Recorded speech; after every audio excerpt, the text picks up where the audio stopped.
Oke, semuanya masih bersama Pak Leo di Adem Ayem YouTube channel. Pada kesempatan hari ini kita akan melaksanakan kegiatan pembelajaran kembali. Kali ini kita menginjak kepada tematik 4C atau tema 3, subtema 2, pembelajaran hari pertama. Mengenal bagian tumbuhan. Tujuan pembelajaran kita, anak-anak mampu menyebutkan bagian-bagian tumbuhan, menjelaskan jenis-jenis akar, menyebutkan struktur akar, menjelaskan fungsi dari akar, menggambar akar serabut dan akar tunggal. Membaca percakapan sesuai tema, membuat percakapan dengan menggunakan tanda baca yang tepat, dan melakukan percakapan secara berpasangan. Nilai kemanusiaan yang kita kembangkan adalah sikap peduli terhadap lingkungan, yaitu memiliki kebiasaan untuk memelihara kebersihan dan kelestarian lingkungan. Mengenal bagian tumbuhan. Kalian sudah mengenal bagian-bagian dari tubuh hewan dan fungsinya dalam kehidupan sehari-hari. Sekarang kita akan mengenal bagian-bagian dari tumbuhan. Bagian-bagian tumbuhan yang akan kita pelajari meliputi akar, daun, dan batang. Sekarang kita mengenal bagian-bagian dan fungsi dari bagian tumbuhan tersebut. Nah, kita melihat lagu berikut ini. Lagu berikut ini berjudul Menanam Jagung dengan birama 4/4. Jagung biasanya ditanam di kebun. Biji jagung yang ditanam akan menghasilkan tumbuhan baru. Tumbuhan jagung akan tumbuh subur jika dirawat dengan baik. Merawat tumbuhan dapat dilakukan dengan cara memberi pupuk, menyiram, dan menggemburkan tanah di sekitar tanaman. Jika tumbuhan dirawat dengan baik, maka seluruh bagian tumbuhan akan tumbuh dengan baik dan hasilnya akan memuaskan. Tumbuhan yang ditanam di tanah, apalagi di tanah yang subur, maka akar dan batangnya akan tumbuh dengan kuat. Nah, kita coba baca bersama percakapan berikut. Percakapan antara Melati dan Bu Ratih. Melati, siapa yang dulu menanam pohon mangga itu, Bu? Bu Ratih, pohon mangga itu ditanam oleh ayahmu ketika ayah dan ibu pertama kali tinggal di rumah ini. Melati, sekarang pohon mangga itu sudah besar, daunnya rimbun dan banyak buahnya. Iya, Melati, karena ayahmu rajin merawat pohon mangga itu sampai sekarang. Bagaimana cara ayah merawatnya, Bu?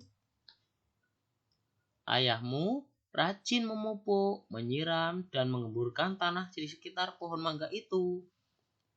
Ayah rajin sekali ya, Bu? Iya, makanya tanaman mangga itu sekarang sangat subur dan buahnya banyak. Setelah membaca percakapan di atas, temukan dan sebutkan tanda baca yang terdapat pada percakapan. Tuliskan tanda baca tersebut pada tempat di bawah ini. Yuk. Tanda baca tersebut adalah tanda kutip, tanda titik 2, tanda tanya, dan tanda titik. Oke. Nah, pada percakapan di atas terdapat tanda baca petik, tanda koma, dan tanda titik. Dalam menuliskan kalimat percakapan, selalu diawali dan diakhiri dengan tanda petik atau tanda kutip. Nah, mari sekarang kita membuat percakapan. Pertama, mengamati gambar berikut. Melati sedang menyiram tanaman. Bagas dan teman-temannya sedang melakukan apa itu coba? Buatlah percakapan secara berpasangan dengan temanmu di sampingmu. Perhatikan penggunaan tanda baca yang benar. Setelah kalian membuat percakapan, nanti lakukan percakapan yang telah kalian buat. Oke? Iya. Yuk, sekarang kita mengamati bagian-bagian tumbuhan. Ini ada gambar tumbuhan. Ada huruf A, B, C, dan D. A itu apa nak kira-kira? Bagus. A adalah buah. Pintar sekali. Kemudian B adalah bagian daun. Bagus sekali. Kemudian C adalah bagian batang. Luar biasa, pintar sekali. Dan D adalah bagian, iya, tepat sekali, bagian akar. Nah, buah, daun, batang, dan akar merupakan bagian-bagian dari tumbuhan. Kita akan mempelajari bagian-bagian tumbuhan. Sekarang Bapak punya gambar ini. Nah, gambar pohon apa ini nak? Pohon tomat. Iya, gambar pohon tomat. Yuk, siapa yang mau mengisi? Coba. Pertama, yuk. Iya, itu adalah bagian buah. Kemudian bagian daun. Bagus. Kemudian itu adalah batangnya. Kemudian akarnya. Dan terakhir adalah bagian bunga. Bagus. Bunga itu sebagai bakal biji, bakal buah tomatnya. Nah, bagian-bagian utama tumbuhan terdiri dari akar, batang, daun, bunga, dan buah. Iya. Sekali lagi, bagian-bagian utama tumbuhan terdiri dari akar, batang, daun, bunga, dan buah. Nah, sekarang kita akan melihat jenis-jenis akar. Tadi kita sudah mengamati bagian tumbuhan. Ada bagian akar. Nah, akar pun ada dua macam, nak, yaitu akar tunggang dan akar serabut. Iya. Nah, anak-anak, siapa yang tahu bagaimana bentuk akar tanaman mangga dan tomat? Saya tahu, Pak. Bentuk akar mangga itu besar dan tumbuh lurus ke bawah serta bercabang. Saya juga tahu bentuk akar tanaman tomat seperti serabut. Ukuran setiap akar serabut hampir sama. Akarnya relatif kecil. Bagus. Berdasarkan bentuk dan cirinya, maka dapat disimpulkan bahwa tanaman mangga memiliki akar tunggang dan tanaman tomat memiliki akar serabut. Akar tunggang dimiliki oleh tanaman berkeping dua atau disebut dengan dikotil. Contohnya tanaman mangga dan kacang-kacangan.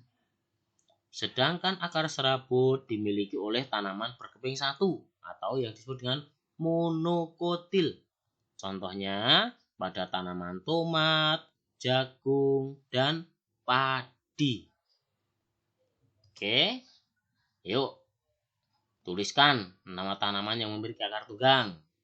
Ayo. Apa? Mangga dan kacang-kacangan. Tuliskan tanaman yang memiliki akar serabut. Tomat, jagung. Iya. Nah, kita sekarang akan menggambar, nak, bagaimana akar tunggang itu dan bagaimana akar serabut. Coba kalian gambar di buku kalian. Ya. Bagaimana struktur akar itu? Nah, kita amati gambar akar berikut ini. Ada akar sekunder, ada akar primer, ada tudung akar, dan ada bagian yang disebut dengan rambut akar. Nah, berikut ini adalah akar sekunder. Nih, kemudian ini akar primer. Ini utamanya. Tudung akar adalah bagian bawah utama. Yang kecil-kecil ini disebut dengan rambut akar. Oke. Kita lanjutkan. Berdasarkan gambar di atas dapat disimpulkan bahwa struktur akar tunggang terdiri dari akar primer, akar sekunder, rambut akar, dan tudung akar. Akar primer dijumpai pada awal pertumbuhan tanaman, sedangkan akar sekunder tumbuh setelah akar primer mengalami pertumbuhan. Akar sekunder ini tumbuh dari akar lain atau disebut dengan akar cabang. Nah, bagaimana fungsi akar? Anak-anak, siapa yang tahu bagaimana cara tumbuhan mendapatkan air? Tumbuhan mendapatkan air melalui akar. Akar berfungsi menyerap air dan zat hara dalam tanah. Bagus. Selain itu, akar juga berfungsi memperkokoh tumbuhan sebagai alat pernapasan pada tumbuhan dan tempat menyimpan cadangan makanan.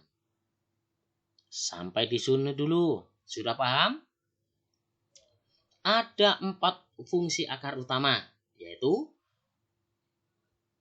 menyerap air dan zat hara dari dalam tanah, memperkokoh tumbuhan, sebagai alat pernapasan pada tumbuhan, dan tempat menyimpan cadangan makanan.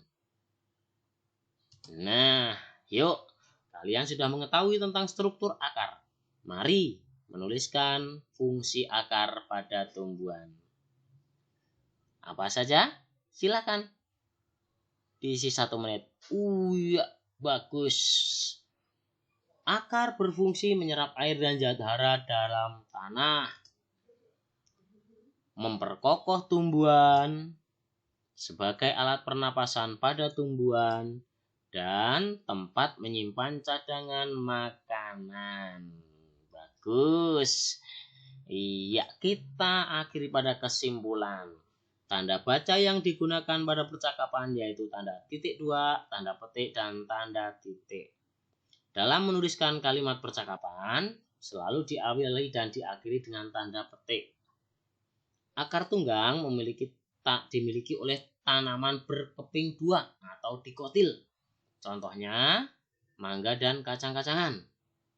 Akar serabut dimiliki oleh tanaman berkeping 1 atau monokotil. Contohnya, tanaman tomat, jagung, dan padi. Struktur akar terdiri dari akar primer, akar sekunder, rambut akar, dan tudung akar. Akar primer dijumpai pada awal pertumbuhan tanaman, sedangkan akar sekunder tumbuh setelah akar primer mengalami pertumbuhan. Fungsi akar antara lain menyerap air dan zat hara, memperkokoh tanaman sebagai alat pernapasan pada tanaman, dan untuk menyimpan cadangan makanan. Bagian-bagian tanaman adalah akar, batang, daun, bunga, dan buah. Kita refleksikan, apakah kamu sudah melakukan percakapan dengan sopan dalam hidup sehari-hari? Apakah kamu sudah memahami bagian-bagian tumbuhan dan fungsinya? Aksi kita. Supaya lebih terampil dalam membuat percakapan, saya akan lebih rajin belajar. Belajar bersama orang tua. Amati tanaman yang ada di sekitar kalian, kemudian tuliskan tanaman yang memiliki akar tunggang dan akar serabut. Terima kasih. Masih tetap bersama Pak Leo di Adem Ayem YouTube channel. Jangan lupa yang belum subscribe dulu. Bagi yang sudah subscribe, tetap ikuti channel Pak Leo. Tetap semangat dalam belajar dan selalu menjaga kesehatan. Terima kasih.